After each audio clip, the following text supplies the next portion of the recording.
ઊંડાણના ગામડામાં હમનો જોડીઓની ચાલ્યું છે. હવે 108 આવે રસ્તાથી 2-3 ખેતર તો જવું પડે કે નહીં જવું પડે? એના માટે કોક જગ્યાએ જયંતિભાઈ અભયસિંહભાઈએ રસ્તા મંજૂર કરાવ્યા એટલે હવે હોડ જામીશ તમારા વિસ્તારોમાં સાહેબ.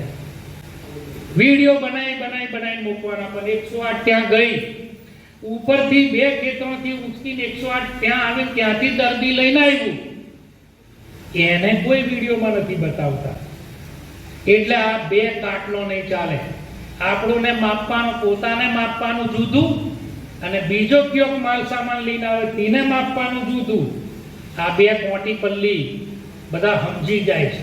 આ તો કોઈ બોલતા નથી. એટલે હમણો આ રસ્તાઓની વાત આપણે જે પ્રમાણે છે એ પ્રમાણે સુધારવાનું. ભાજપ ભલે શિસ્તની પાર્ટી કહેવાતી હોય, પણ ભાજપના નેતાઓને કયા સમયે શું બોલવું એમનું ભાન સુદ્ધા નથી. આ એટલા માટે કારણ કે ભાજપના કેટલા એવા નેતાઓ છે જેમને ખબર જ નથી કે કઈ જગ્યા ઉપર ઊભા છે, કેવા નિવેદન આપે છે. આજે વાત કરવી છે જે રીતે ગુજરાતની અંદર મોટી ડંફાસો મારવામાં આવે છે કે અમે વિકાસ કર્યો છે, તો આદિવાસી વિસ્તારની એક વરવી વાસ્તવિકતા બતાવી છે કે આજે પણ એમની જે સગર્ભા મહિલાઓ છે એમને જોડીમાં નાખી અને દવાખાને લઈ જવામાં આવે છે, અને પછી ત્યાંના ધારાસભ્યો મોટી ડંફાસો મારે છે કે 2-3 ખેતર સુધી ચાલીને તો જવું પડે ને. કેમ ભાઈ, 30 વર્ષથી તમને સત્તા આપી છે તો ચાલીને જવા માટે આપી છે.